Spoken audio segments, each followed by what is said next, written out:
Hi, I'm Tyson, I'm Colin. I'm Ryan. And I'm Adam. and we're the Gamesmiths, and we just got through playing a little game of Space Scavengers. Before we get into our feedback, we do want to mention that we did in the video play something wrong with the alien tech.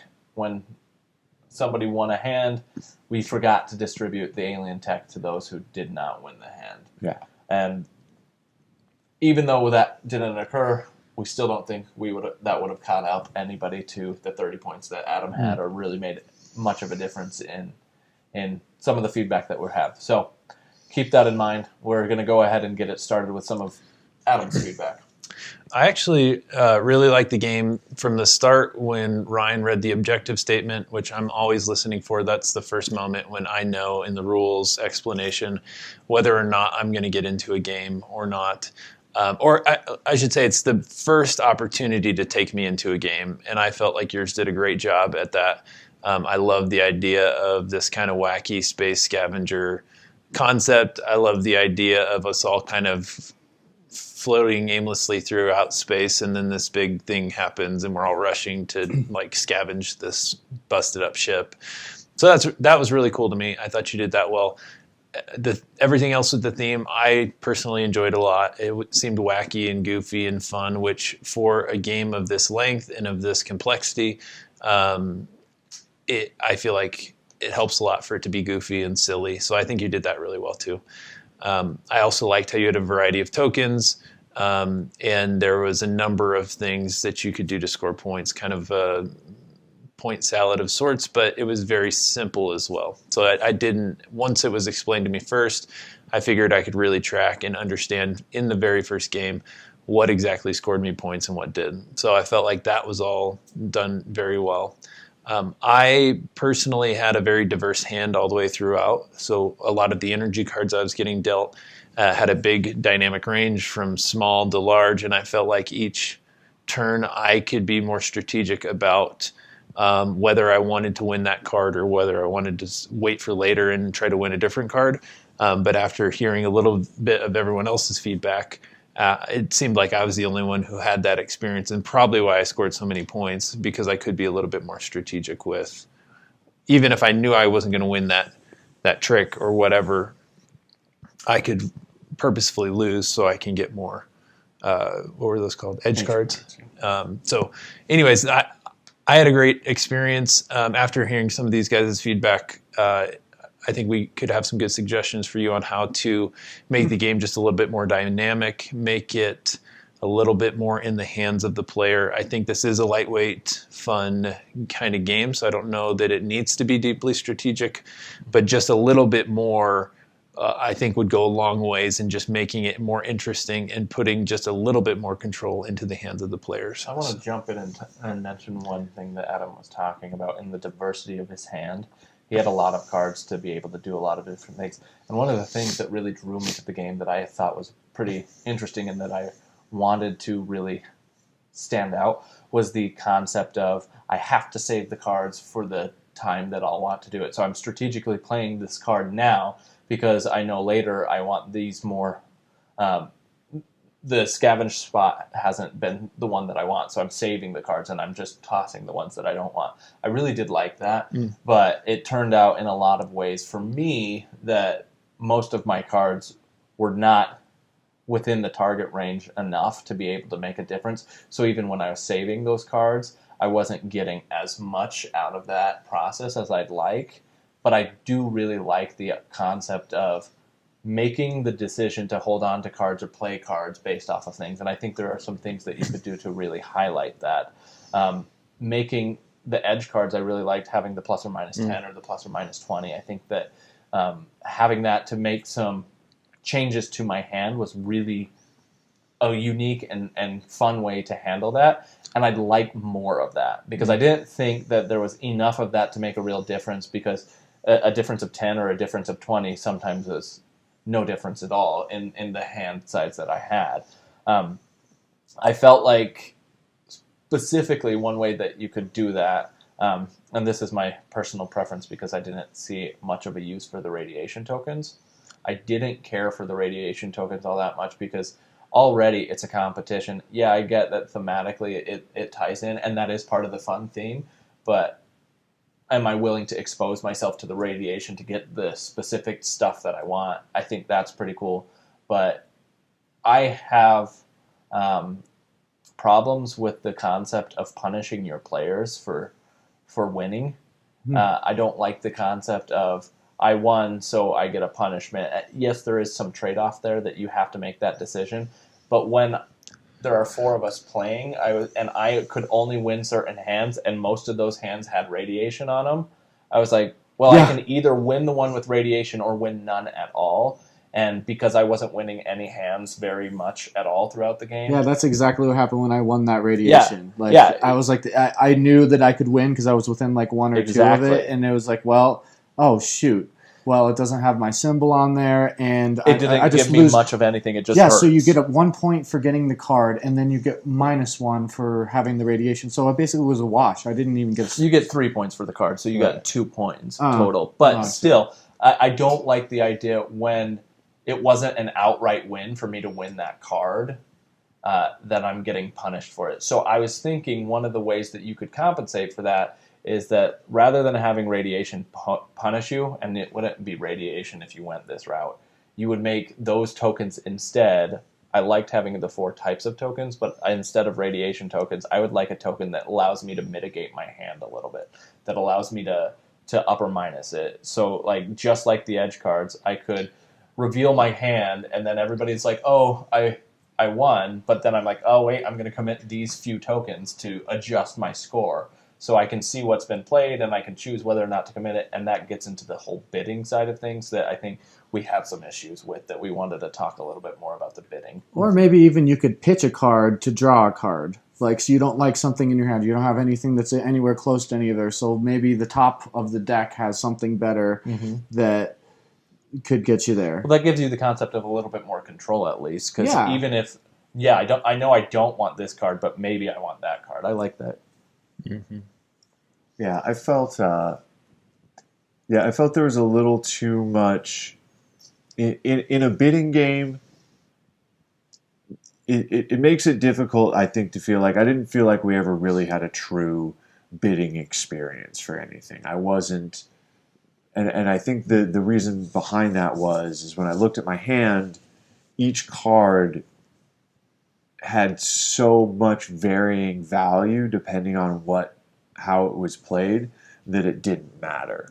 So you just take each individual card and, just for the sake of argument, if the goal is a 1, so if we're going for sector number 1, a card of 50 is worth, 49 difference. Whereas if you're going so you have to reassess the value. Every card in your hand has a different value if played down here. And you can only play 1. So you're never deciding how really to commit your resources so much. You're just looking at, okay, here's the best card for that sector, here's the best card for that sector, here's the best card for that sector.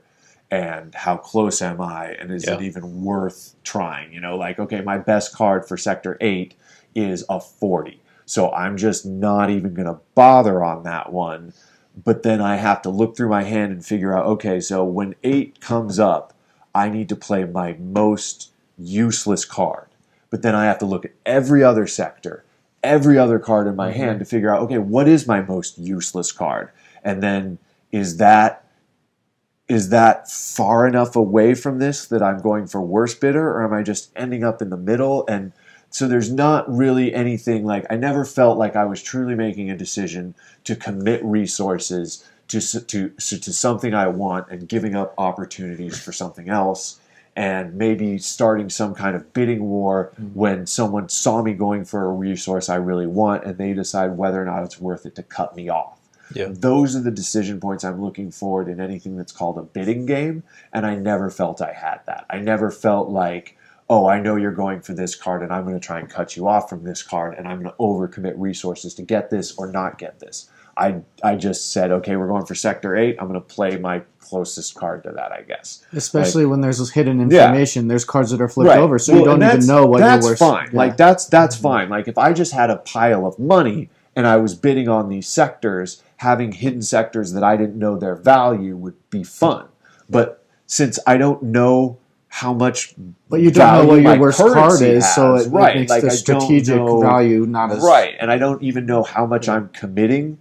So it's not even if I don't know if I'm committing to the right thing, because this card might flip over and be something better. I don't know if I'm using my best card. I don't know what the value of the thing I'm committing is, or the value of the thing I'm chasing. And so it makes it very difficult to actually like bid on stuff. The only thing you do actually know is that you're going to lose the card that you bid no matter what. Right, that you're going to lose that card. Which I see as a problem, again, with that whole punishing your players without reason, is that no matter what, there are two options in a 4-player game where you can either get the bid, or you can bid way astronomically out of the way so that you get the edge card. So there are two winners, and there are always two losers in a 4-player game. And those two losers are just going to lose a card and lose ability to have more control over the rest of it. Right. Which I see as problematic. And I feel like Tyson and I kind of got a little bit locked out of the game. Like, it seemed like those two had the edge. Well, they had the edge. And where I had a problem is a lot of my cards were so close in value that I felt like I was trapped in the middle no matter what. I had about a lot of 30, 40s, and 50 cards, and here and there I'd get like a 90, or like I had a 4, I think.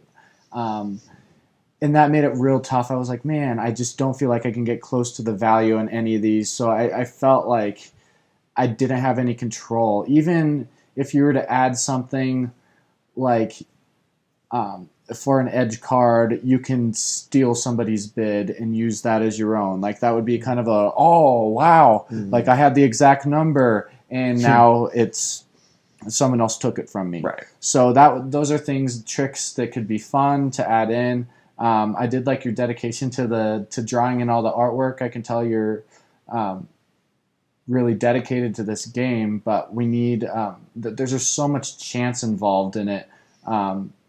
There was so much where you knew information, because there's only 1 to 99, and we were playing through the cards, so you could see what cards we had already played, and you knew what values were still in the deck. So it made it, well, I only have so many chances to get whatever's left on the board. I just didn't like the feel of that, and I just didn't feel like I had a lot of control. I didn't feel like there was enough of the event cards to spice it up. It just felt like there's so much chance. I felt like it was like war, but a little bit different. And another problem I had was that I didn't feel a connection to my specific corporation. I didn't feel like if I was going for, okay, I want to go for this card because it has my guy and I'm going to get an extra point for that. I felt like I was only going for whatever number I could that was the closest to try to get some points. Because you couldn't say, this is my card, I'm going for it. I'm going to commit. I'm going to play 8 cards out of my hand. I don't care. It's going to be my whole turn, but I'm getting that card. Yeah. And you should be able to do that in a bidding game. Absolutely. Like, you should be able to lose a bidding game by overcommitting cards like that, or overcommitting resources. And it did. It does just kind of feel like war, because without I believe it also kind of, because you're sitting in the middle of a trick taking game and a bidding game, and I think that just the amount of randomness you have kind of disables both. Because in a trick taking game, you should be able to, a lot of the strategy is drawing out your opponent's better cards, or trying to see if you can get your opponents to play certain things so you can take advantage of that later. But that's only going to happen if by chance we have like a sector 98, 99, and 97. And then we can go, okay, there are 3 sectors very close to each other. I'm going to start a bidding war on 98 because I really want 96. And maybe that would work a little bit, but there's nothing I could do. I didn't feel there was any way for me to draw out my opponent's better cards. I didn't feel there was any way for me to overcommit or commit resources to something I really wanted. And so what is a better card? Right. And what is a better card changed so many times. It changed essentially 18 times in the game. the value of your cards change. Yeah. And that's really just hard to track and feel like you're doing something meaningful.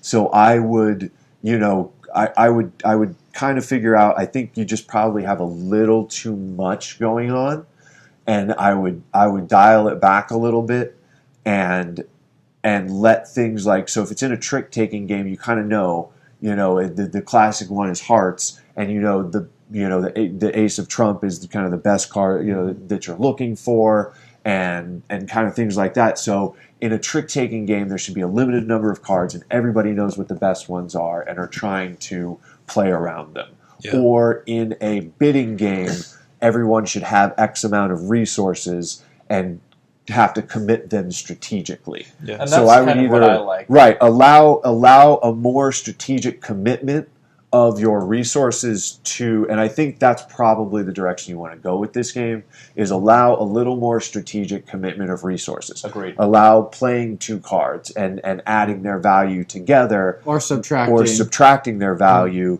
to get closer to the exact one, and then maybe you can still have, maybe you can even reverse it, the player that plays the most cards, because you already kind of have it that if a player plays as an edge card and an energy card and there's a tie, the tie goes to the player that plays the edge card. Yeah. So you already kind of have this concept of whoever committed more cards to it wins in case of a tie. So keep that concept. If there is one if Adam gets the exact number, but I get the exact number using one, Adam gets it using one card, but I get it using two, I would win. So I get a bonus for I'm incentivized for committing more resources to the thing that I want. And then I feel like I get to decide what I want and go after it and say like, okay, this is the card I need, but the only way I can get to it is play 5 cards and add and subtract and do all this funky math, Yeah. but I can get that card that I want. I think for that to work, though, you have to have more of a dynamic range in the actual cards you're trying to take. So for me, what I did, I knew I could see right from the start of the game, okay, I've got my cards. These aren't going to change. I can't modify this. These are the cards that are out. All the information's known except for that 1 to 3 cards that are flipped over, depending on the round. And I'm just going to, like they've been saying, match up my cards to these cards, and then I already know what I'm going to play for each card. And I didn't really care. I didn't look for my icon on each card. I didn't look if it had radiation or not. I didn't care. Just looked at I the didn't number care. and tried to win. Can I win a card? Yep. I saw from the very start I'm going to win this game by taking the most cards down there. Yeah, absolutely. And then whatever I had in ships or alien tech or radiation, I didn't really care whether it had my icon on it or not, or if it doubled up.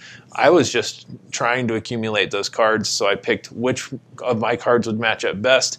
And in the scenarios where I felt I couldn't win, how could I lose so I can get an edge card? And that was the game for me. And so I think hopefully we can rattle off some things here that might help get your mind thinking in directions that you can take this, because I'd add a third one to that. He's in between a trick-taking game, a bidding game, and I'd even say a take-that kind of game. Yeah. You could easily make this into a very fun take-that game where there's plenty of modifier cards where, I'm thrilled because I got the exact number, but then someone does something to my... Well, he's got that with the radiation a little bit. My bid. Oh, I'm going to pass you Yeah, the not radiation, really, but it's not that much. Just things we can do to where, like, Absolutely. nobody knows what happens until the dust settles. And we all come even in if, on like, this. Some of the unrevealed cards are unrevealed, and you make a bid, and then maybe afterwards you flip that over, and then if you have another card, you can play it to minus or subtract from your score to try to get close, because you don't know what was actually there, and that might be... Yeah, or you can do things like you can add or subtract to either yours or somebody else's card. So it's like, well, we were going for 23. I was a 21, you were a 22, but now I'm going to do something. I'm going to spend another one of my resources, which is like what you're saying, to minus you 7 and take you down and put me up to first. So I think there's lots of fun things you could do. I disagree with your comment earlier about he's gone too far with this game and he's got to kind of scale it back. I actually think he's at a really interesting crossroads. I don't think the game's it doesn't have the right suspense that these types of games need. So like Tyson and I were playing a really dumb game before this. I bet him that I could roll 2 4s before he could roll 2 4s. And he rolled a 4 right away, and it took us a while. Then I rolled the second 4, and then there's a suspense. And it's really this dumb we were just rolling dice against each other. I was just trying to be fun and dumb. And there was so much suspense in that moment, though. We're both rolling like who's going to get the next 4. So you can have purely luck-based games that carry that kind of suspense. And I think in a game like this, it is luck-based. And I don't think that's a negative thing at all to you whatsoever. There's tremendously popular luck games, and I personally like luck games. But in a luck game, you have to have suspense. Even like in War, like you were saying earlier, I don't even know what my card's going to be. So there's this suspense of we're both going to find out what our card is for a while, and every once in a while, you were saying this off camera, but every once in a while those will match, and now we go into a war, and now we're playing more cards, and who's going to get it? So purely luck-based, even more so than this, but it's got that element of suspense. And so if you're going to have a luck game, you have to bake in that level of suspense, or it has to be shocking. Like, I thought I had this in the bag because I've got the exact number. I'm feeling good. I'm like, what's up, suckers? And then someone's like, boom. And I'm like, no. Like, that's what you need in these kind of games. You need something to spark emotion. And I think the whole game kind of flatlines because nothing out here that I'm trying to win does anything to stir emotion in me. They all look even enough to where I'm like, they're all the same to me. Not like, ooh, that's my card. Like, and I'm going to like... you start out with is just so generic that it's like, even to have a special ability for whatever corporation can add card 5, can draw an additional card, or somebody can minus 5 from I like that a lot, or they can take 5 away from someone else's score after it's already done. So there's some sort of interactions for having that corporation having some sort of a skill. Some asymmetric powers or something. To combine what you're both saying there, to gain that suspense and to have the feeling of overcommitment.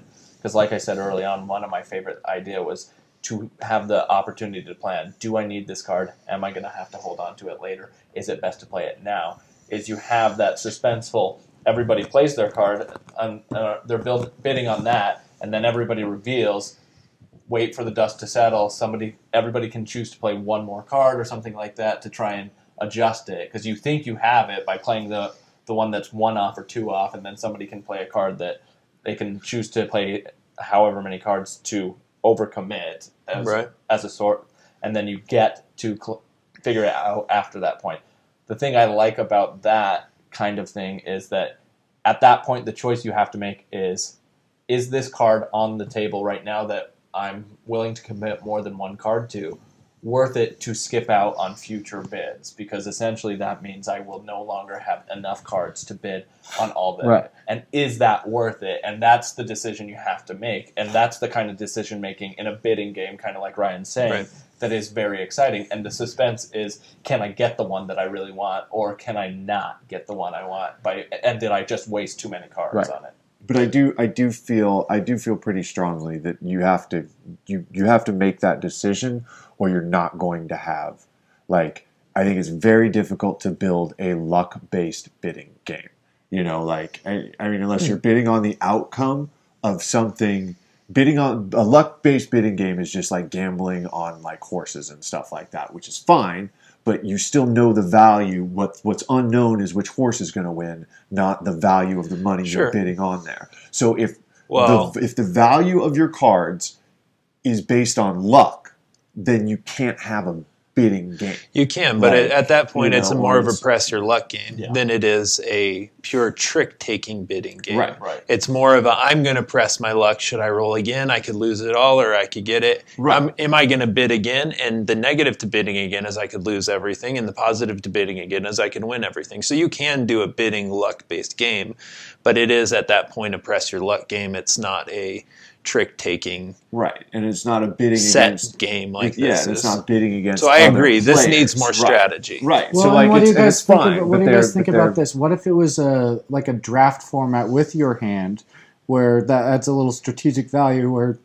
you're passing around your hand, so you're like, okay, I need a 90, so I'm going to take this one, and then you pass it around, and that way everyone kind of knows what's out there. Because you're saying after the sectors are laid out, you draft the energy cards, or even before, Or just before. to try to diversify your hand. Yeah, or- to diversify your hand, but Yeah. I think once again, then you're just I would do it the other No, way that's good. because now Yeah. you You got that now one you you know want. what's out there. Then you're looking at the cards, seeing which ones have your most symbols That's on a it. great And you're idea. like, okay, Yeah, and you're I'm gonna interacting draft with a close each one of the people, right? and it feels more like a competition where you're like, okay, I really wanted that 90, Right. or But I know that 83 is out Yeah, there. And you can someone plan has right, that, and you yeah. can plan your So hands that would out be kinda through interesting. a draft. Exactly. Yeah, that's and it a would great be a way. lot less luck based Right. that way And then- because everyone would exactly. have some information that everyone else had, but not it would That's be a great diminishing suggestion. every single time. Right. I see you at a crossroads. I think you've come along a good way with your theme. I think this is, to me, it's really interesting. It can be really fun. I think we all agree it falls flat when it comes to it's giving you choices to make, but they're not choices that match the style of the game, in my opinion. Right. They're not choices that create this all-in feeling or the suspense or that games like this need. And so I think we're not trying to give you the exact Solution. way to design your game here, but what we are trying to give you is a lot of ways to stir your mind to think, all right, how am I going to take this? I think so far the draft, I think that's a wonderful system. You could turn this into take that game really easy. You can turn this more strategic and give it the all-in bidding to where you're, okay, I'm going to combine these 3 cards and I know I'm not going to be able to bid in the last 4 sectors, but I really need this one. I think no matter what you do to add flavor to how you're winning those, which there's tons of ways you can do, these have to be more dynamic. I have to look down at that and go, I need I have to have that this one. And I can tell Colin's going to really want that one. Yeah. He's winning right now. I got to stop him from getting that one. There has to be that. That has to happen, I think, personally. Right. But then how are you going to acquire those? I think there's a myriad of ways that you could end up going to figure out how to acquire those. Yeah, even like a precedence to whoever corporation is printed on that card has some sort of advantage because Sure. Right. because why is that even on the card anyway? What does that mean to have that printed on And that you can card? see that, yeah. And I would agree. That you should be able to look there, see the one that you want the most, and then feel like you can make effective decisions to get that. Yeah. However that is, Yeah. or whatever risks you have to take, resources you commit, Yeah. luck you have to hope for, whatever it is, you need to say that's the thing I want, and I can commit resources to getting it, and draft picks, anything like that. So overall, I think that there's a lot to work with your game. You've got a lot of really cool potential things here, but I also think that we've also pointed out a lot of areas where there could be some improvement. We hope that some of this has been valuable to you, Yeah. and if you have any follow-up questions, feel free to let me know. Yep. Thank you very much. Thanks.